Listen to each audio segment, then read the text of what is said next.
Hi guys, Amy here. You really enjoyed my previous video talking about the many body types similar to Bumblebee, so why not look at the other named body types in the world of Transformers Animated? First up, let's look at the burly body type 256-OZU-004, a chassis renowned for its unparalleled strength and durability, tailored specifically for the Cybertronian elite police force, the Autotroopers. Designed by a mastermind of engineering, Iron Fist, also known as Fistron, a bot known for weapons, modifications and much more. He's always tinkering at his workshop, creating new equipment for use by the Autobot Society. Did you know? He's the guy who created Optimus Prime's rocket axe, even though some people mistakenly say it was designed by Iron Fist's rival, Skyfall. The Ozu body type are the cornerstone of the Autotroopers, Cybertron's main police force. Whenever a bot enlists in it, its spark gets transplanted into the Autotrooper shell. But it doesn't mean some non-police bots used it, like Ironhide. Ironhide is a humble country bot with the heart of gold. Born and raised in the tranquil countryside of Cybertron, Ironhide is an easygoing pal whose relaxed demeanor contrasts with his ability to cover his whole body with a nearly indestructible metal alloy. We saw Ironhide in the Auto Boot Camp in the show, but there were plans for him to replace Bulkhead as the tough guy of the team in Season 4. Sadly, it never happened. At least we got this concept art of his Earth mode. Bonus trivia! Did you know that in Japan, Bulkhead was renamed Ironhide for the sake of brand unification with the movie? Due to that fact, when the orange truck bot appeared in the show, he needed to be renamed, and his new name became Armorhide.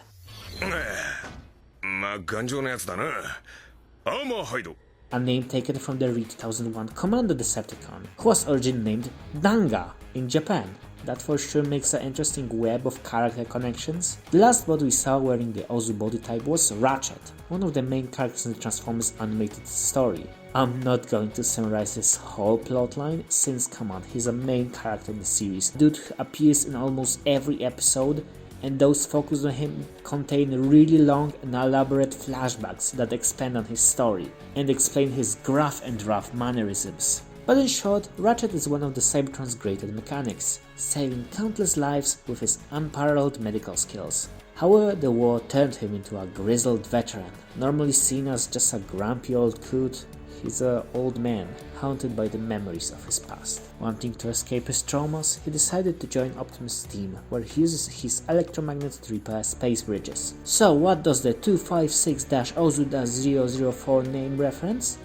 It's the ID number of Jake Sully from the James Cameron's Avatar. A rather random connection, but maybe the production team just had a movie night before a meeting. Next we have the 09262-8765-001. This body type is mostly associated with the Autobot pop idol, Rosanna, known for her musical prowess and extensive collection of adorable pets, which include Zaul, a gentle Brontabot, a pair of Dexy squirrels, Nightwatch and Nuke, Steeljaw, a lovable yellow cybercat, and Ramhorn, a Nosoron. By the way, I would get sick if I didn't mention it, but the species name Nosoron is a reference to the Polish voice-over version of Transformers Beast Wars.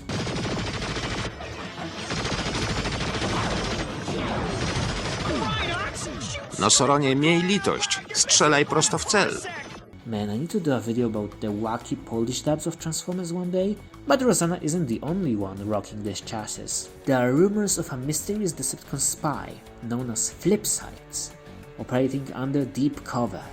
It's speculated that even she may not be aware of her true alliance, with her alternate personality lying dormant, waiting for the opportune moment to sow seeds of deception among the Autobots. The number 09262-8765-001 serves as a reference to the secret agent number of Brock Samson from the TV show Venture Brothers. No sir, it's Agent 9262. Samson, that boy's gonna give me another heart attack. Body type 65483-2483-321 is the bulky frame worn by Wheeljack, the genius Autobot scientist, affiliated with the Autobot Ministry of Science, member of the esteemed Science Guild. Wheeljack's expertise in engineering is unparalleled. Known for his willingness to push the boundaries of science, Wheeljack often collaborates with Perceptor on ambitious projects like Omega Supreme and Safeguard. It's said that less than 16% of his original body remains unaltered, due to his constant modifications and repairs. And here's a fun fact.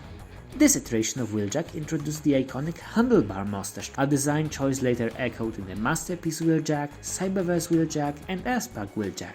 And while some may see a resemblance to Jamie Hyneman of Mythbusters fame, Derek stated it's a pure coincidence. Next up we have the Decepticon Heavy Brigade body type. TF Wiki doesn't fully count it as a body type, probably because it doesn't have a unique name, but I still want to mention it. The Heavy Brigade is a team consisting of 4 Decepticons: Blackout, Bagley, Grinder, and Venom.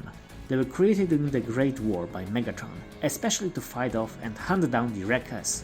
Apparently, after the biggest fight, the only heavy Decepticon that survived was Blackout. He continues to wear the brigade symbol on his shoulder, both as a sign of respect for his teammates and to symbolize his example of a one-man army.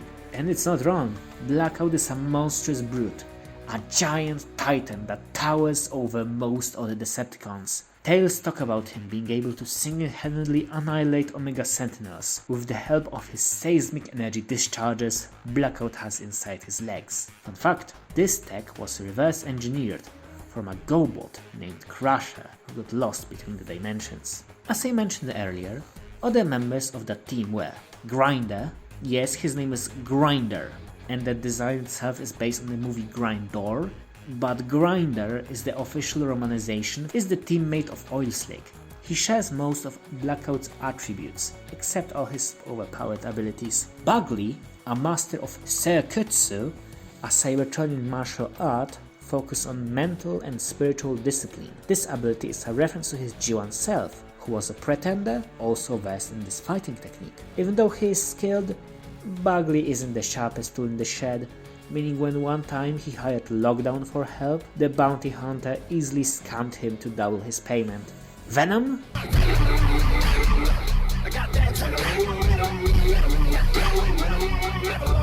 Loves to study psychological warfare. The issue is that he isn't the best at it. He also isn't really liked by other Decepticons. Even Blitzwing noted that he's a unbalanced loose cannon, and you know that this means something when it comes from Blitzwing. But Venom doesn't mind, he also hates them. He is also a bit of a coward on the battlefield. When met by Autobots, he just covers himself with a barrage of cluster bombs. The only Decepticon he tolerates is Oilslick, probably cause he lets him share the freshest biochemical poisons. All of it doesn't matter though, since they're all dead. Wrapping things up, I hope you enjoyed this deep dive into the world of Transformers Animated and the myriad of body types that populate it. But remember, this really is just the tip of the iceberg. I can look at many other body types that appear in different dimensions, even if they aren't named. So, thank you for watching, don't forget to like, subscribe, check out other videos, and bye!